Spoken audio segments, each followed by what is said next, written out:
Engineer গোলাম মোস্তফার পক্ষে আমরা এখানে একটি শান্তিপূর্ণ ভাবে বিক্ষোভ করতে আসছিলাম।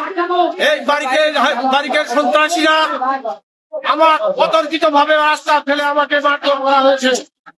এই তারিখ কোনদিন রাজনীতিতে আমি দেখি নাই।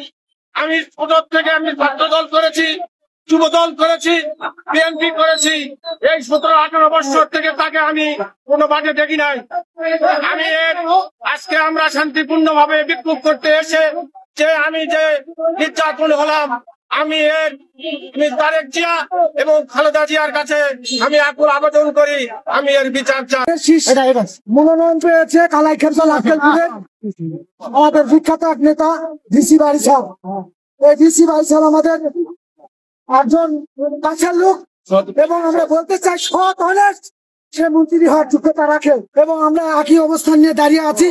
আমরা বারিশাল ধানের শীষের বিরুদ্ধে যারা অপপ্রচার চালাচ্ছে তাদেরকে আমরা এখান থেকে হটিয়ে দিয়েছি। বাংলাদেশ জাতীয়তাবাদী দল বিএনপির মনোনয়ন দেওয়াকে কেন্দ্র করে আজ আক্কেলপুরে মনোনয়ন প্রত্যাশীদের মধ্যে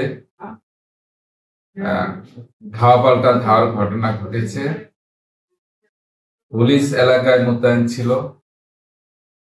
এই বিষয়ে বড় ধরনের কোনো অপ্রীতিকর ঘটনা ঘটেনি। এখন পর্যন্ত আমি যতটুকু জানতে পেরেছি, ধাওয়া পাল্টা ধাওয়ার ঘটনায় 2 জন সামান্য আহত হয়েছে। এলাকায় পুলিশ মোতায়েন আছে, পুলিশের নজরদারি অব্যাহত আছে।